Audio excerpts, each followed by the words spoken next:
वृंदावन धाम से पधारी कथावाचिका विशाखा सखी ने कहा कि जीवन में जब भक्ति का पदार्पण होता है तो सारे कष्ट क्लेश दूर हो जाते हैं। फिर न केवल सुख सुविधा प्राप्त होती है बल्कि जीवन में आनंद आ जाता है। साध्वी विशाखा सखी मंगलवार को हल्दरपुर गांव में दूसरे दिन श्रीमद् भागवत कथा कह रही थी। उन्होंने कहा कि भक्ति के दो पुत्र थे, ज्ञान व बैराग।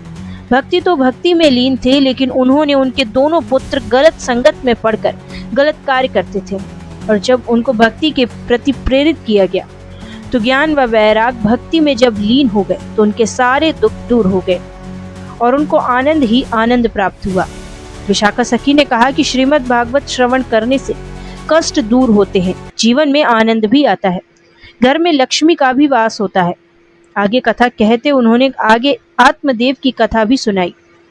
उन्होंने कहा, धुंधकारी जो सांसारिक मोह माया में लीन था, जब उसको संत महात्माओं का सानिध्य मिला तो भक्ति उस ओर मुड़ गया और उसने पीछे मुड़कर नहीं देखा और भक्ति में इतने लीन हो गए कि मोह माया समाप्त हो गई।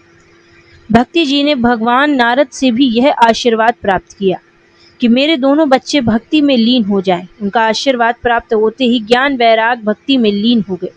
इस प्रकार उन्होंने कहा कि जब जीवन में भक्ति का पदार्पण हो जाता है तो सारे कष्ट दूर हो जाते हैं।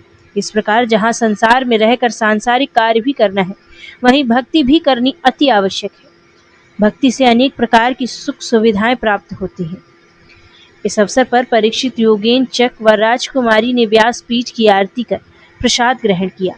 इस अवसर पर प्रमोद कुमार, अनुपम तिवारी, नीलू पांडे सहित सभी भक्तों ने कथा श्रवण कर प्रसाद ग्रहण किया। कानपुर देहात से हमारे संवाददाता रमाकांत गुप्ता की रिपोर्ट।